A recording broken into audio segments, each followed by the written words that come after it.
Bienvenidos a un episodio más de Wall Street en un minuto, un servicio informativo sobre los mercados internacionales desde Transcomer, puesto de bolsa de comercio.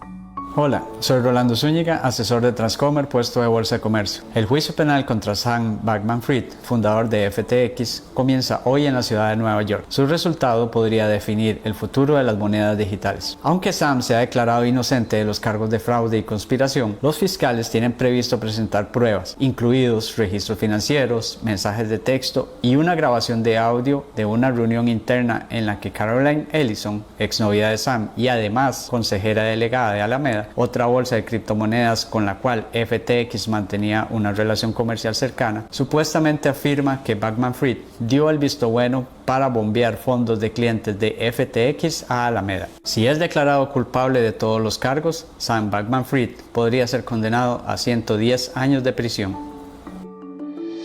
Este episodio de Wall Street en un minuto fue presentado por Transcomer, puesto de bolsa de comercio.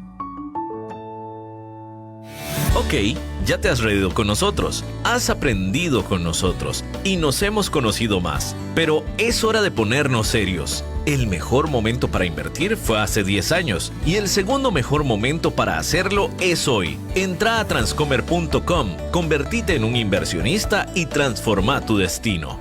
Transcomer, puesto de bolsa de comercio. Construyamos juntos su futuro. Somos expertos en eso. Transcomer, puesto de bolsa de comercio, presenta a las 5 con Alberto Padilla.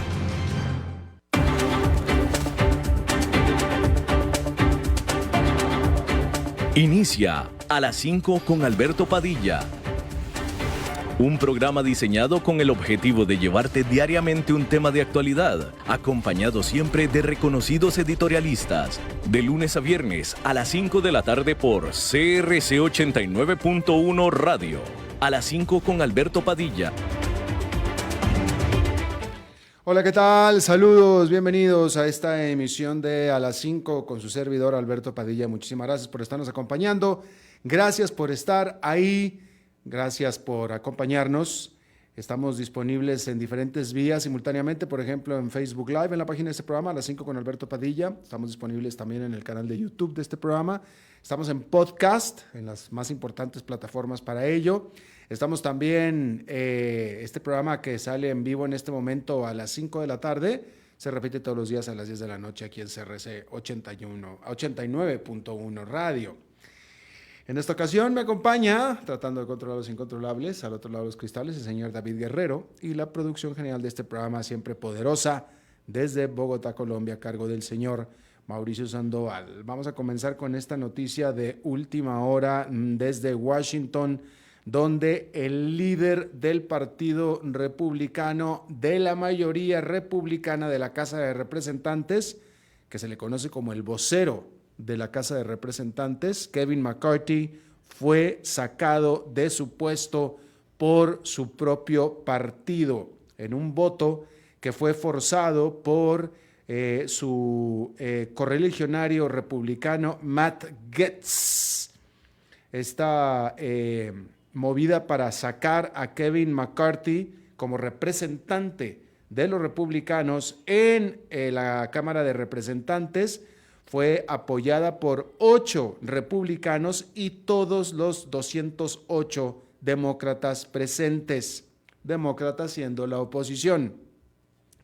Hay que decir que este congresista Gaetz de Florida fue quien hizo la petición para que saliera de su puesto Mike McCarthy este lunes, y lo hizo como castigo, como represalia por haber maniobrado Kevin McCarthy alrededor del propio Partido Republicano y aliándose con los demócratas para aprobar un presupuesto y permitir que el gobierno de los Estados Unidos siguiera funcionando y no cerrara.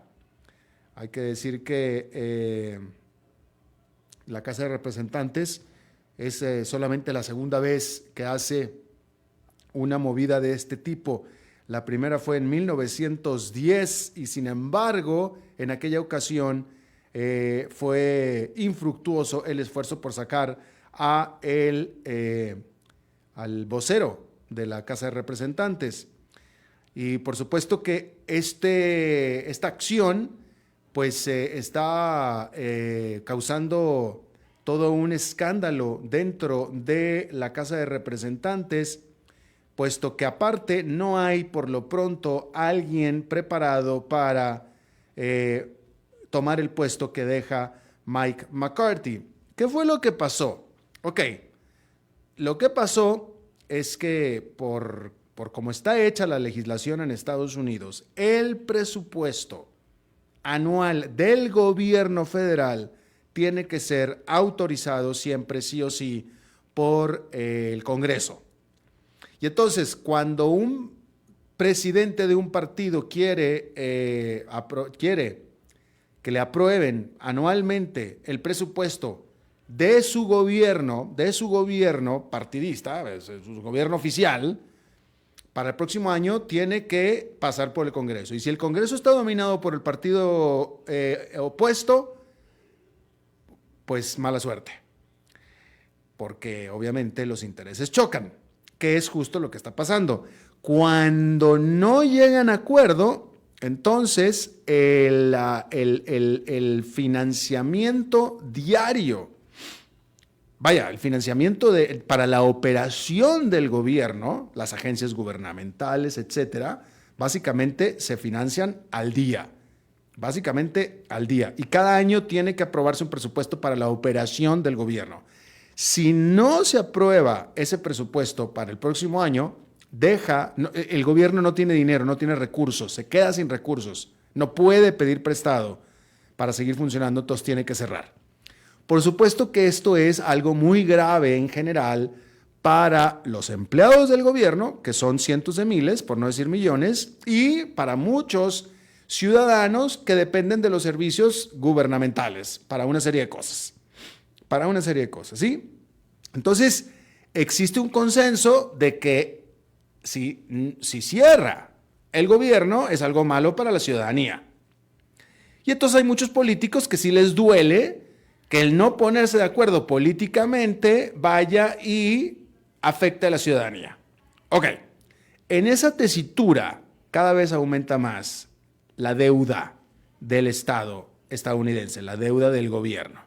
Los republicanos en general están muy en contra de seguir aumentando la deuda y sobre todo por las razones por las cuales siguen aumentando en general, que es por el mayor gasto social, el cual es muy apoyado por los demócratas. Ahora con la pandemia y todo eso, acuérdense que la pandemia cayó cuando la presidencia estaba en manos de un republicano, que era Donald Trump. Donald Trump no escatimó en hacer gasto social, de ayudar, de enviar cheques directamente a la casa de cada ciudadano estadounidense para ayudarlo a pasar la pandemia. Donald Trump no escatimó, ¿sí? La pandemia ya pasó y ahora ya está Joe Biden en la presidencia, que es un presidente demócrata. Bueno, pues Joe Biden menos ha escatimado, menos, porque este asunto de ayudar a la ciudadanía es más propio de los demócratas que de los republicanos. Pero este asunto empezó con los republicanos y entusiastamente ha seguido por los demócratas. Nada más que ahora que los demócratas, es decir, Joe Biden, lo está haciendo, ya a los republicanos no les gusta, ¿verdad? Bajo el entendido también de que gasto social, pues es un gasto muy popular que atrae votos también, ¿verdad? Bien, bueno, entonces, en esta petición de que se aprobara el presupuesto para el próximo año, aquí sí ya los republicanos más derechistas, más del ala derecha, se pusieron duros y dijeron: yo no apruebo nada hasta ver recortes en los gastos sociales de Joe Biden, si no, no apruebo nada. Y Joe Biden dijo: no puedo porque yo tengo que seguir ayudando a la gente porque está muy afectada, etcétera, etcétera. Y los republicanos dijeron: no. Bueno, pero es que si es no, entonces el gobierno va a cerrar. Y estos republicanos decían: pues que cierre. entendemos que podemos afectar a la ciudadanía, pero a la larga vamos a hacer que se reduzca la deuda y a la larga eso es una mejor cosa para los ciudadanos. Que es un buen punto, la verdad que es un buen punto. Ok. Kevin McCarthy no pertenece a la ala ultraderecha, ¿verdad? Y él, entendiendo la afectación a la ciudadanía en general, y no nada más él, también el resto el grueso de los republicanos tampoco querían que se cerrara el gobierno. Tampoco querían que se cerrara el gobierno por la afectación a los ciudadanos. Este asunto era de una minoría muy poderosa del ala derecha extrema, ¿sí? Pero se necesitaba, sin embargo, su voto para poder aprobar el presupuesto. Entonces, Kevin McCarthy tomó una decisión con consideraciones políticas muy importantes, pero en favor del bien de la ciudadanía, y se alió con los demócratas, él y un grupo también de republicanos, para pasar por encima de ese grupo del ala derecha, y eso fue lo que hizo. Entonces se tuvo que aliar a los demócratas, y en teoría lo hizo por el bien de la ciudadanía, y a pesar de que él sabía que probablemente esto le costaría el puesto. Y bueno, se aprobó el presupuesto y ya le costó el puesto. Y eso es lo que está sucediendo en este momento. Le hicieron pagar y ahora se fue. Así es que ahí lo tiene usted. Hay que decir que, en otras noticias, el Premio Nobel de Física fue otorgado a 3 personas: Pierre Agostini, Ferenc Krauss y Anne Lhuillier, por su trabajo realizado con pulsos de luz creados por la luz de un láser que es pasado a través de gas, el cual es lo suficientemente corto como para poder observar el rápido movimiento de los electrones. Y si no entendió usted nada, no está solo, yo tampoco. Pero el punto que todo esto hizo que se ganaran el Premio Nobel de Física. Hay que decir que la señora Lhuillier publicó su trabajo en 1987 y fue desarrollado por Agostini y por Krauss en el 2001, y los 3 se ganan el Premio Nobel de Física. El presidente de los Estados Unidos, Joe Biden, habló con los líderes de varios de los aliados de la OTAN para tratar de reasegurarles que Estados Unidos mantendrá su apoyo para Ucrania. ¿Por qué era importante esta reunión y esta aseguranza? Bueno, porque el sábado Biden firmó este presupuesto que logró pasar Kevin McCarthy, que le costó el puesto a él, pero que en este presupuesto que logró pasar y que le entregaron al presidente como única opción para que el gobierno siguiera funcionando, como le acabo de explicar, traía por fuera, es decir, no incluía y no incluye ayuda a Ucrania. ¿Sí? Después de la conferencia que tuvo con Joe Biden, el secretario general de la OTAN, Jens Stoltenberg, reiteró que los aliados de Ucrania están comprometidos a apoyarla a Ucrania por el tiempo que sea necesario. ¿Cómo va a seguir Joe Biden ayudando a Ucrania si no tiene presupuesto para ello? Eso sí que quién sabe. Pero por lo pronto, seguramente la aseguranza fue que tiene toda la intención. No tiene el dinero, pero tiene la intención. Así es que ahí lo ve, ahí lo tiene usted. Hay que decir que Polonia acordó el facilitar el paso a través de sus fronteras de granos ucranianos en ruta hacia otros países, levantando las expectativas de terminar con este conflicto sobre los granos que hay entre Polonia y Ucrania. Porque no nada más es con Polonia, también con otros países de Europa Central habían incluso hasta prohibido el paso, la importación ciertamente, pero el paso de granos de Ucrania citando distorsiones en los mercados domésticos, concretamente afectación a sus productores domésticos. Lo que no se explica es por qué esto es problema ahora y antes no. Es decir, Ucrania siempre ha exportado granos. ¿Que siempre ha habido problemas con la exportación de granos de Ucrania? ¿O es que acaso antes los granos de Ucrania estaban prohibidos de estos países de Europa Central? Esa parte yo no la conozco en lo personal, pero tampoco las notas al respecto hablan sobre eso. ¿Por qué esto es un problema ahora y antes no? ¿Qué sucedía antes con los granos de Ucrania, antes de la invasión de Rusia? Quizá era que todos se iban a África y no tanto a los países de Europa Central, y ahora que en teoría es más difícil mandarlos a África, tienen que fluir hacia Europa. No sé, estoy especulando, probablemente. Bien, hay que decir que un equipo humanitario de las Naciones Unidas completó una visita a la región de Nagorno-Karabaj, donde informaron que entre 500 y 1,000 armenios étnicos permanecen en esa región. 2 semanas después de que Azerbaiyán tomara el control de esta zona por parte de separatistas armenios, que causó un éxodo de gente fuera de este enclave.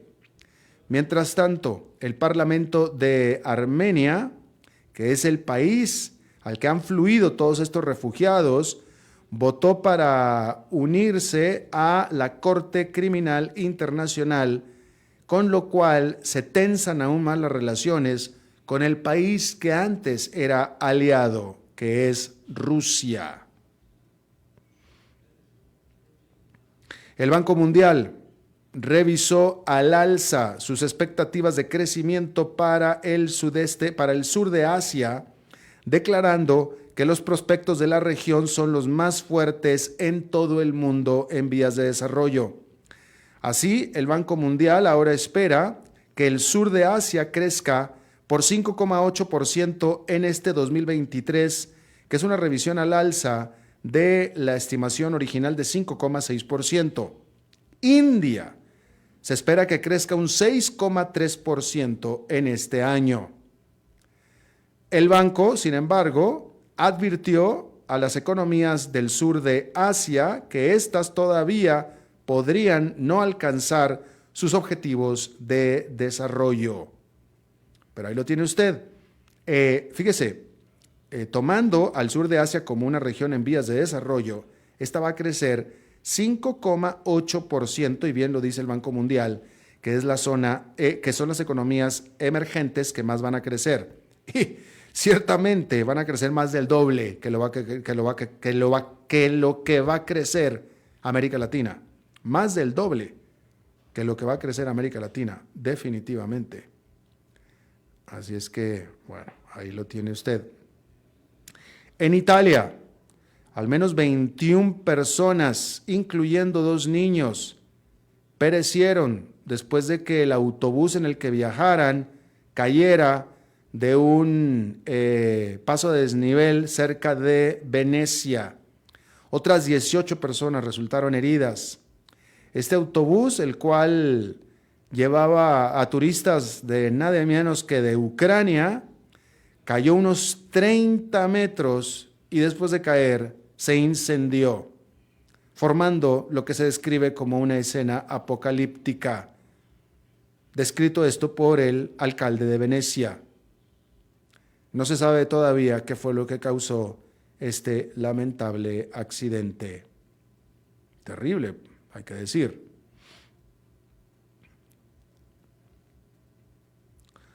Bien. Bueno, hablando de problemas políticos,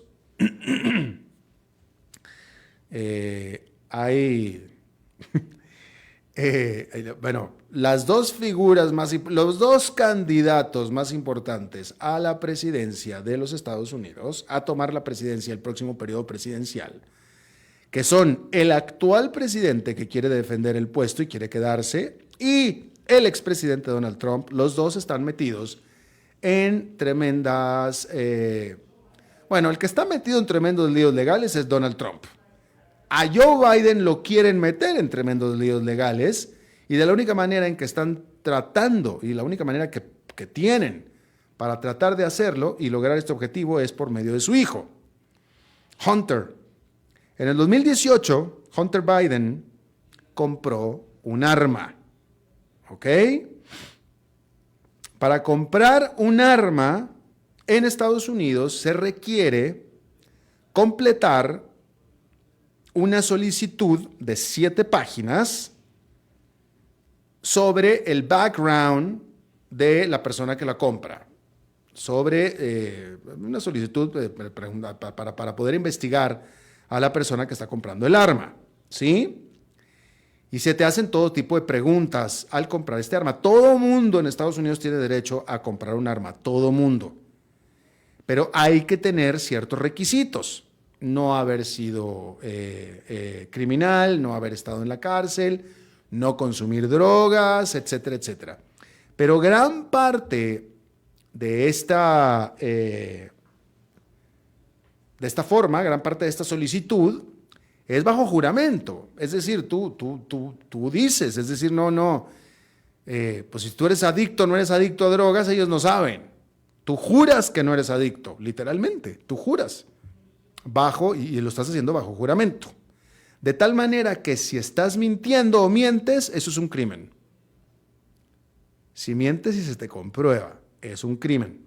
¿Sí? Bueno, de acuerdo a los fiscales, el hijo del presidente Joe Biden hizo justamente eso, mintió en la aplicación a la hora de comprar un arma en el 2018. Declarando de manera no verídica que no era adicto a las drogas. Eso él declaró en la forma, él dijo, no, yo no soy adicto a las drogas. ¿Sí? Bueno, este martes Hunter Biden fue presentado con 2 cargos de haber mentido en las formas o en las solicitudes, en las aplicaciones federales para la compra de un arma. Y por tanto, también de poseer un arma de manera ilegal, por tanto. Bueno, pues a eso él se declaró no culpable, ¿sí? Esta presentación de cargos se dio después de una comparecencia bastante dramática en julio,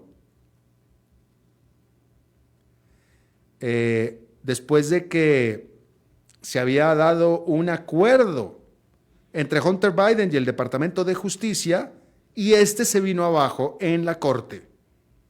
Ya habían llegado a un acuerdo donde él se había aceptado culpable de varios cargos menores a cambio de una multa.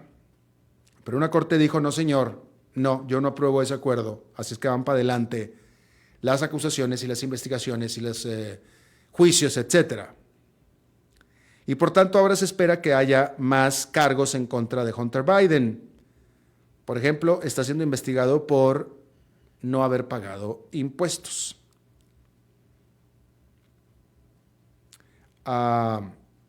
Ahora, la realidad de las cosas es que todavía no pueden, ni encontrarle un delito grave a Hunter y por supuesto, por tanto, de ligar ese delito grave con su papá, que es el presidente. ¿Sí? Mire, muy sencillo. En este caso de la aplicación y mentir en la aplicación para la pistola, para el arma, ¿sí? Efectivamente, afirmó en esa aplicación que él no era adicto a las drogas. Lo que pasa es que después escribió un libro, una biografía, y en la biografía dice y afirma que él era adicto a las drogas en esa época. Entonces, por un lado, juró en la aplicación que él no era adicto, pero después dijo en un libro que él era adicto. Pues sí, ok, entonces por eso lo están acusando. Nada más que hay un problemita pequeño con esto, ¿va? Que el que lo haya dicho en un libro o donde sea, platicado, lo pudo haber dicho aquí en el programa en una entrevista de radio, lo pudo haber hecho cualquier cosa. Pero pues eso no es prueba. Eso no es prueba porque uno puede decir lo que quiera. Lo que él firmó juramentado es que no lo era. Lo demás son chismes. Lo demás él puede decir todo lo que él quiera. No hay pruebas. Y esa es la realidad. Entonces, la fiscalía tiene que probar que Hunter Biden realmente mintió y que realmente era adicto en el momento en el que mintió. ¿Cómo lo van a comprobar? ¿Quién sabe? ¿Cómo van a probar eso? Pues ahí sí que quién sabe. Ah, no, pero es que lo dijo. Ah, no, pues sí, pues él puede decir misa, pero esa no es prueba. Y ese es el problema que hay, ¿sí? Y entonces, algunos republicanos, opositores obviamente, opositores de Joe Biden, insisten que la falta de pruebas concretas en contra de lo que ellos llaman la familia criminal Biden, que por supuesto es un término que acuñó Donald Trump, la familia criminal Biden, la falta de pruebas es evidencia de un sistema de justicia doble en los Estados Unidos, según dicen ellos. ¿Sí? Sin embargo, hay que decir una cosa, la falta de pruebas duras no ha impedido que se distraigan y que sigan ellos con su intento de incluso hacerle juicio político al presidente de los Estados Unidos. ¿Sí?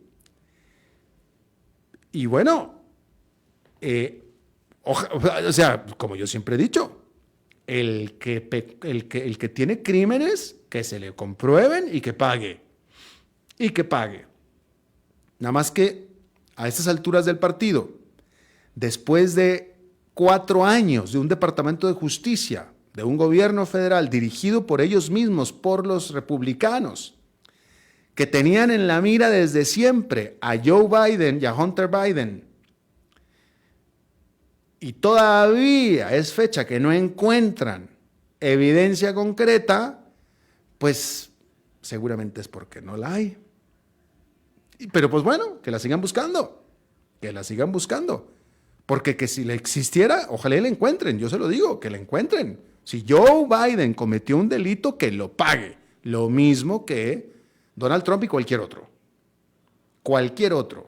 Pero vuelvo a lo mismo, me parece a mí como que claro, después de todo lo que han estado investigando y todavía no pueden encontrar, o sea, lo más concreto que tienen es que él aplicó y dijo en la aplicación que no era adicto y después escribió un libro que sí era adicto y esa es la prueba para comprobar que sí era adicto, pues entonces no tiene nada. No tienen absolutamente nada. Y entonces me parece que Joe Biden no tiene nada que temer en ese sentido. Mientras que me parece que Donald Trump sí va a terminar en la cárcel, porque ese sí tiene bastantes esqueletos en el closet, debajo de la cama y por todos lados. Pero bueno, vamos a hacer una pausa y regresamos con nuestra entrevista de hoy. A las 5 con Alberto Padilla, por CRC 89.1 Radio. Ok, ya te has reído con nosotros, has aprendido con nosotros y nos hemos conocido más. Pero es hora de ponernos serios. El mejor momento para invertir fue hace 10 años y el segundo mejor momento para hacerlo es hoy. Entra a transcomer.com, convertite en un inversionista y transforma tu destino. Transcomer, puesto de bolsa de comercio. Construyamos juntos su futuro. Somos expertos en eso. Acueductos y Alcantarillados trabaja para ofrecerle más y mejores servicios. Con una inversión de más de $1,000 millones, la Ruta del Agua está agilizando la construcción de acueductos a nivel nacional para llevar agua potable a más de 1.300.000 personas. Y por medio de la ruta de saneamiento, se está impulsando la construcción de alcantarillados sanitarios que beneficiarán a más de 1.200.000 personas. AIA, haciendo que fluya el desarrollo.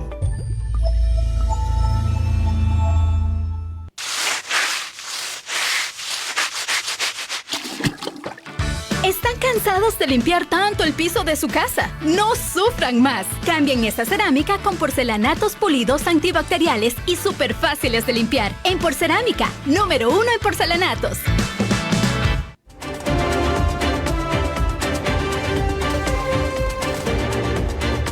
Seguimos escuchando a las 5 con Alberto Padilla.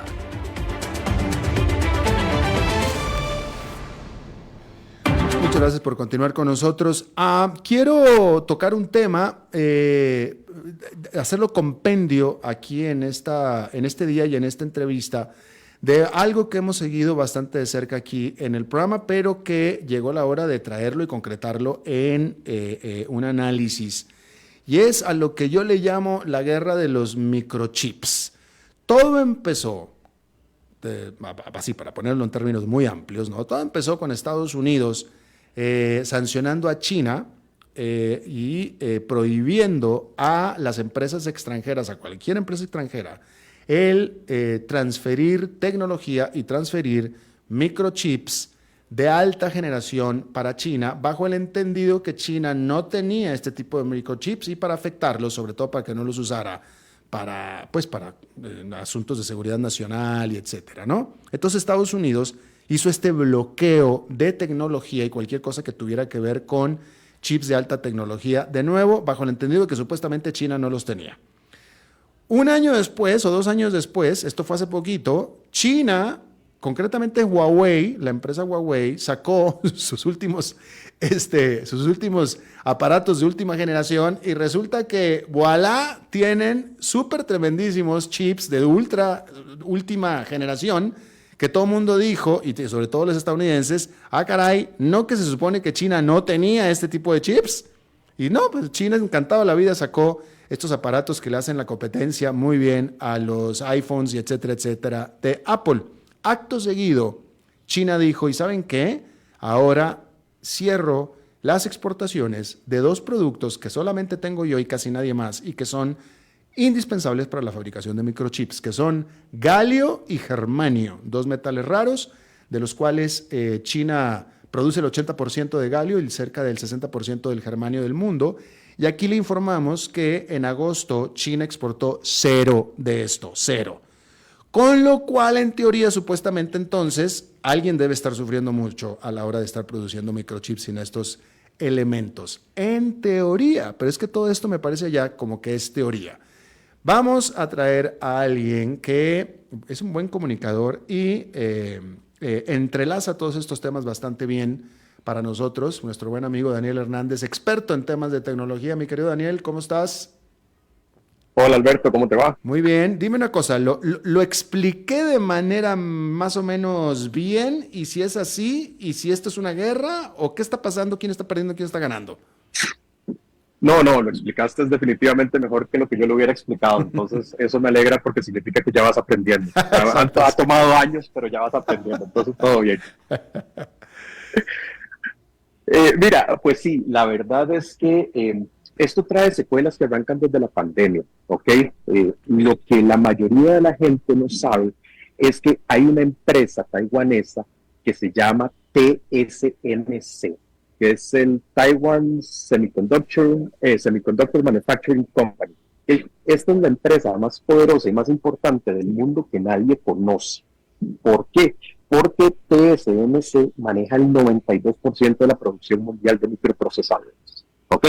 Entonces, basada en Taiwán, empresas como Nvidia, empresas como Intel, empresas como Samsung, ellos lo que hacen ahora es diseñar los microprocesadores, pero la manufactura termina haciéndose en plantas de alta tecnología en Taiwán. Entonces, ¿qué es lo que pasa con la pandemia? Nos damos cuenta que la cadena de suministros global es demasiado frágil y que tenemos el 92% de la producción de microprocesadores del mundo en Taiwán. ¿Ok? Entonces, eso por un lado. Luego, la explicación que tú también das. Hay una guerra tecnológica que viene con Huawei, que viene con inteligencia artificial, que viene por otro montón de lados, en los que hay una sanción de exportar tecnología de punta a China. El mundo de los microprocesadores se divide en 2. Se dividen en los procesadores, para hacer la traducción en español, de punta de lanza, y se divide en los procesadores de digamos, de segunda tecnología. ¿Okay? A China le cortaron el acceso a los procesadores de punta de lanza. Entonces, ¿qué es lo que dice China? Bueno, perfecto, no me das acceso a procesadores de punta de lanza, voy a hacer yo mis procesadores, ¿ok? Y me voy a encargar de dominar el mundo en procesadores de segunda tecnología. En este momento China maneja como un quinto de la capacidad mundial, pero se espera que de aquí a 3 o 4 años logren tener el 100% del mercado. Entonces, de alguna u otra forma, este es el gobierno chino vengándose de todas las restricciones que les han impuesto. Ok, no me vas a dar procesadores de punta de lanza, voy a desarrollar yo los míos, voy a cortarte la cadena de suministro y por el otro lado, en 3 o 4 años voy a tener el 100% de la capacidad del mundo y te voy a generar muchísimos problemas en este segmento. La diferencia entre los punta de lanza, imagínate que son los que se usan para inteligencia artificial, para cosas súper avanzadas, y los de segunda línea son los que hablamos, los que se utilizan para carros o para teléfonos muy sencillos. Entonces, en general, así es como está el panorama en este momento. Entonces, efectivamente China no tiene capacidad, no tiene poder de primera generación, de punta de lanza. No tiene, o sea, si tienen capacidad, vamos a ver, todos los grandes países, todas las grandes potencias tienen capacidad, pero eso no significa que tengan para primero, suplir su propia demanda. China consume el 60% de los microprocesadores del mundo y se estima que si acaso tendrán para cubrir el 10 o el 20% de su propia demanda de punta de lanza. Okay, que es algo muy parecido, o sea, no creas que esto solo le está pasando a China. Con el CHIPS Act que firmó Biden hace un año, Estados Unidos lo que espera es, en este momento están en una quinta parte, en un 20%, y espera poder llegar por lo menos a un 20 o un 30%, porque el mercado está demasiado consolidado en Taiwán, y es una situación que va a tomar años, o sea, 5 o 10 años, para que se empiecen a ver los resultados y se empiece a ver el movimiento. Claro. Ahora, este embargo o esta cancelación de la exportación de galio y de germanio, ¿a quién afecta, si es que afecta? Pues verdaderamente afecta a la cadena de suministro global. No debería de solo tener un gran perdedor. Al final del día, como te digo, China depende de Taiwán, y por ende, si no están exportando galio y germanio a Taiwán, esto eventualmente se les va a devolver, pero me imagino que es un riesgo calculado que están tomando. Ahora, algo de lo que no hemos conversado todavía es del riesgo de la guerra o de un conflicto armado entre China y Taiwán y la posición de los americanos, ¿no? Y esto lo podemos ver inclusive desde que lo pasó en Ucrania. Acordate que al inicio China estaba muy pro de invadir, de que Rusia invadiera Ucrania. Y yo creo, en mi opinión personal, que lo que estaban haciendo era tomándole la temperatura al asunto de cuál iba a ser el apoyo de la comunidad internacional. Claro. ¿Okay? ¿Por qué? Porque el siguiente paso era, bueno, ¿qué podemos hacer nosotros con Taiwán? Entonces, oh sorpresa, el mundo se abandera detrás de Ucrania para el conflicto de Rusia, empiezan a fortalecer a Ucrania. Entonces su cálculo ya no es el mismo y dicen, si no, o sea, definitivamente no podemos invadir Taiwán porque imagínate, el 90% de la producción de procesadores del mundo está ahí. Eso es algo que van a defender con dientes y a morir literalmente para que no caiga en manos de los chinos. Claro. Entonces está jugando con todo con todo este cubo Rubik de situaciones tecnológicas, geopolíticas que son bastante delicadas viéndolos de aquí a los próximos 3 o 4 años. Claro. Ahora, ¿qué tanto demostró China, y si es cierto que demostró mucha más capacidad de microprocesadores, etcétera, ahora con la presentación de los nuevos aparatos de Huawei, etcétera, que leí reportes de que muchos analistas se quedaron sorprendidos por lo nueva generación y lo sofisticado de estos microprocesadores? Mira, no deja de sorprender, pero tampoco es algo que es un cambio en las reglas o es un cambio de balance en general. Para que te des una idea, el CHIPS Act de Estados Unidos le están inyectando $280 billones al desarrollo de chips, de los cuales 200 son para investigación y desarrollo y 50 son para levantar fábricas. En este momento se están levantando 3 grandes fábricas en Estados Unidos. ¿Okay? Y te doy el ejemplo de Estados Unidos porque es lo que conocemos y luego lo comparamos contra lo que puede estar haciendo China. Entonces, Samsung está levantando una fábrica en Texas de 17 billones. Intel está levantando una fábrica en Ohio de 20 millones. Y TSMC, sí, los taiwaneses, están levantando una fábrica en Arizona de 12 billones. ¿Cuál es el problema con estas fábricas? Que tienen un lead time de 3 a 5 años.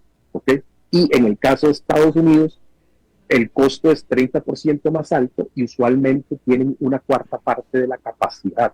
Entonces, rápidamente, cuando empezás a hacer aritmética simple, te das cuenta de que esto es una proposición de valor que no van a moverse. Entonces, sí, sorprenden porque, escucha, tienen tecnología que no se esperara que tuvieran todavía, pero todavía están muy detrás del juego en lo que respecta a la consolidación de Taiwán. Ahora, TSMC también está abriendo otra fábrica en Alemania. Ahora, ¿qué es lo que pasa con todas estas fábricas? Que la tecnología moderna de microprocesadores o sea, la punta de lanza se considera de 10 nanómetros, hacia abajo, ¿ok? Ahorita estamos en una tecnología de 3 nanómetros y se espera que pronto lleguemos a 1.5. Ahora, ninguna de las fábricas que se está construyendo fuera de Taiwán, a excepción de una, tiene la capacidad de construir menos de 10. ¿Okay? Entonces, de nuevo, la carrera tecnológica en la que estamos o en la que está China está muy atrás y verdaderamente está tomando medidas, no voy a decir desesperadas, pero sí tienen que estar tomando un riesgo muy, muy, muy calculado. Ya, y bueno, nada más también comentar de manera general el hecho de que a nivel del precio de sus acciones, toda la industria de microchips en general está en graves problemas porque ha habido una caída en la demanda de teléfonos celulares, de computadoras y etcétera. Y los únicos que están bien son unos cuantos, lo que son los dirigidos a este asunto de moda de la inteligencia artificial, concretamente Nvidia, pero todos los demás están teniendo fuertes problemas. Sí, todos los demás están teniendo fuertes problemas, lo conversamos en el programa hace algunas semanas, hace algunos meses, que aquí el que estuvo preparándose los últimos 15 años, 20 años para la inteligencia artificial fue Nvidia, para tomarse 15 años en ser un éxito de la noche a la mañana.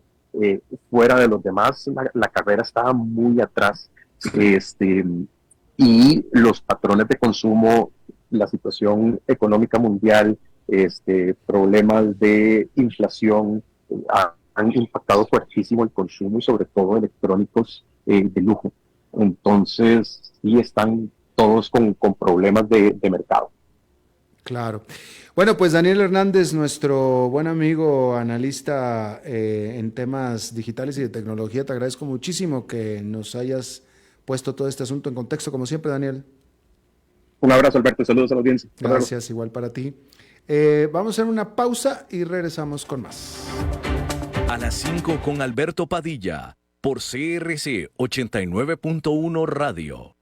Ok, ya te has reído con nosotros, has aprendido con nosotros y nos hemos conocido más. Pero es hora de ponernos serios. El mejor momento para invertir fue hace 10 años y el segundo mejor momento para hacerlo es hoy. Entra a transcomer.com, convertite en un inversionista y transforma tu destino. Transcomer, puesto de bolsa de comercio. Construyamos juntos su futuro. Somos expertos en eso.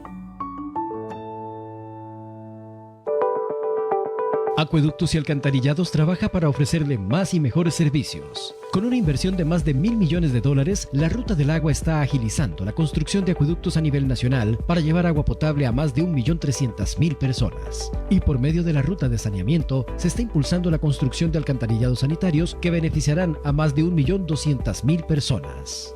AIA, haciendo que fluya el desarrollo.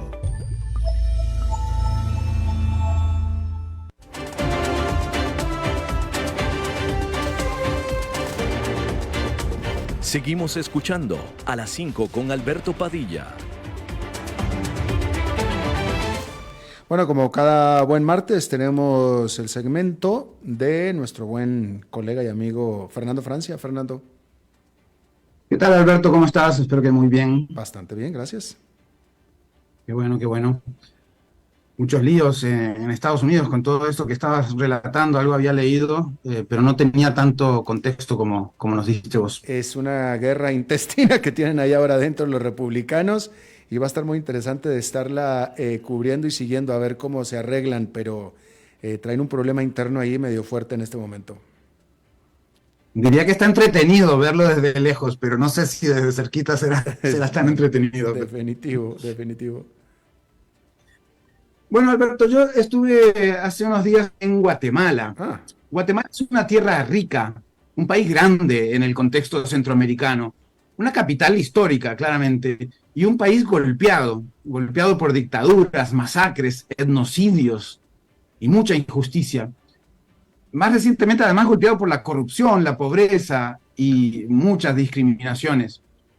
Además, tienen una informalidad que se ve en cualquier calle de cualquiera de sus ciudades, pueblos o comarcas. Es impresionante. Quizás uno no piensa en Guatemala cuando piensa en países esos magnéticos, influyentes, vamos a decir, poderosos en el sentido de atraparte y de generar influencia en el concierto de las naciones, ¿no? Pero si lo vemos en nuestro contexto, en Centroamérica, Guatemala es realmente una potencia, digamos, en este grupito pequeño de países pequeños. Es potencia en recursos, potencia en industrias, potencia en posibilidades. Y ahí, qué interesante, potencia en posibilidades. Guatemala podría ser una potencia, podría ser, pero claro, no lo es, ¿no? ¿Por qué no lo es? Bueno, no sabemos y no nos alcanzan 5 minutos, ¿no?, para decirlo. Pero bueno, estuve hace unos días allá. Hablé, por ejemplo, con Antonio, un hombre de unos 40 y pico de años, casado en los 90, con un matrimonio arreglado, es decir, un matrimonio impuesto por sus padres. Imagínense, en los 90, uno pensaba que eso pasaba en el siglo quién sabe cuánto, ¿no? O en otras latitudes. Conoció a la esposa el día que sus padres se la presentaron para decirle que se iba a casar el mes que viene. Bueno, ya tiene 27 años con esa esposa, así que imagínense. Él dice que los matrimonios arreglados funcionan mejor que los no. Pero bueno, eso es un detalle aparte. Hablé también con Rodrigo, un muchacho de 20 largos, de esos que uno diría que son como alternativos, ¿no? Y que se cansó de las pocas oportunidades de la capital y se fue a manejar un café orientado al turismo. Hablé también con Daniel, un empresario del mundo del turismo. Tiene familiares incluso en Costa Rica. Y otras personas. Hablé con mucha gente, no tanto la gente expresaba algún sentido de esperanza, digamos, después del proceso electoral y unos meses antes del cambio de gobierno. No tanto de que todo vaya a ir bien, y esto quizás es lo más triste, no tanto de que todo vaya a ir bien, sino que de que las cosas no pueden empeorar. Oíme, no pueden empeorar, eso es lo que piensa la poca gente con la que hablé. Tampoco es una encuesta científica, ¿no? Pero esa esperanza es dura, es difícil, es triste, diría yo, porque no es una esperanza de felicidad, es una esperanza de al menos estamos en el fondo y es difícil seguir hacia abajo. Pero lo peor, Alberto, lo peor es que cuando ya creían que estaban en el fondo, efectivamente siguieron hasta el subsuelo, Alberto, en 2015. Antonio, por ejemplo, dice que lo bueno del gobierno entrante es que, como poca gente lo conocía, al candidato y su partido, los grandes intereses no pactaron con ellos y no les debe nada. Ojo que Antonio hablaba maya, ¿verdad? No es un intelectual de izquierdas que intelectualiza su realidad, no. Es una persona de un pueblo indígena, pero lo que dice es, no gastó mucho en campaña, dijo. Entonces el parámetro era ese: quien menos gasta será el que menos esté atado de manos para cambiar las cosas. Qué curiosa mirada, ¿no? Por otro lado, Rodrigo, el muchacho que tenía un café y que tenía libros de editoriales alternativas a la venta, tenía mucha fe. De hecho, cuando habla de las revueltas o manifestaciones de 2015 se emocionaba. Y aunque no es miembro de ningún partido, se emocionaba hablar de esas manifestaciones que terminaron por expulsar al presidente de aquel momento, Otto Pérez Molina, y dieron origen al movimiento Semilla, que luego se hizo partido y pues ganó la segunda ronda y será gobierno en enero. El empresario le teme al izquierdismo que intuye, que huele, que cree del movimiento Semilla, ¿no? Pero piensa que no va a ser tan radical, no va a ser tan malo, dice. Si bien no es una izquierda que pueda ser vinculada con las izquierdas tradicionales y que pues de alguna manera han desilusionado tanto a la región, sí tiene Arévalo, el ya presidente electo y próximo presidente de Guatemala, un discurso social, más desde los movimientos sociales y de la academia que desde esa izquierda tradicional. De hecho, el José Mujica, el expresidente uruguayo y líder del izquierdista Frente Amplio de Uruguay, habló en favor de Semilla en pleno proceso electoral de la segunda ronda, en un video bastante viral en Guatemala. Por otro lado, Ruth, una programadora que trabaja desde su casa en un call center, que votó a otro partido, incluso que ni siquiera quedó tercero, en realidad está contenta con que no haya ganado la ex primera dama, que había ganado la primera vuelta, pero que perdió entonces la segunda. Pero dice, ver para creer que aquí hayan cambios, porque la verdad es que no se cree muy posible cambiar cosas tan arraigadas en la sociedad y en la política y en los mandos medios de las instituciones como la corrupción. En definitiva, no siempre hay un mínimo común de esperanza cuando inicia un nuevo gobierno. En realidad casi nunca lo hay. Es como un mínimo común múltiplo que unifique las sumas de voluntades y genere multiplicación de acciones hacia un momento de, aunque sea mínimo, ¿no?, pero un momento de bienestar de un pueblo tan sufrido.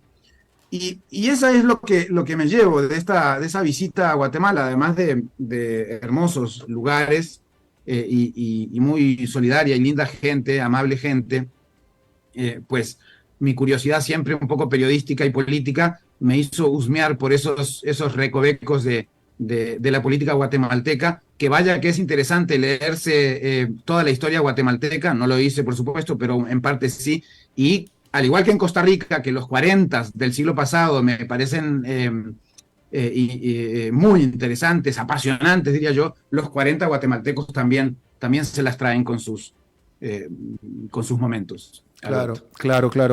Y sin embargo, esa es Latinoamérica, esa es nuestra Latinoamérica, Fernando. O sea, porque lo que está pasando, reiterando junto contigo, que Guatemala es un país bello, hermoso, con gente bella y hermosa, pero políticamente y lo convulso y etcétera, esa es nuestra Latinoamérica. Aquí en Costa Rica es una pequeña burbujita que no se vaya, que no suceden ese tipo de cosas, pero lo que sucede en Guatemala es Latinoamérica. Es brutal, ¿eh? Es un espejito, sí, es un espejito de América Latina y lo ha sido no ahora.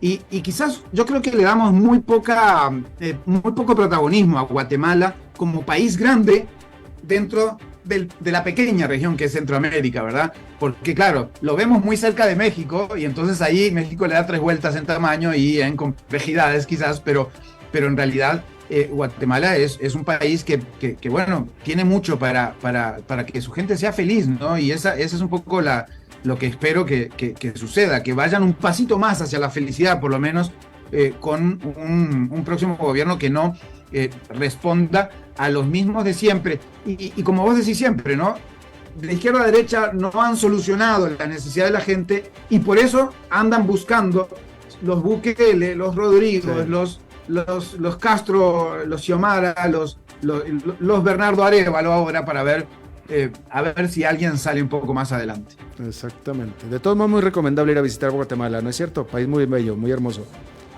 Y están baratos los pasajes, aprovechen porque es un momento lindo para ir a Titlán, a Antigua, sí, bueno, a tantos lugares. Fernando Francia, muchísimas gracias. Un abrazo grande. Chao. Hasta la próxima. Bien, eso es todo lo que tenemos por esta emisión de A las 5 con su servidor Alberto Padilla. Muchísimas gracias por habernos acompañado. Espero que termine su día en buena nota, en buen tono, y nosotros nos reencontramos en 23 horas. Que la pasen muy bien. A las 5 con Alberto Padilla fue traído a ustedes por Transcomer, puesto de bolsa de comercio.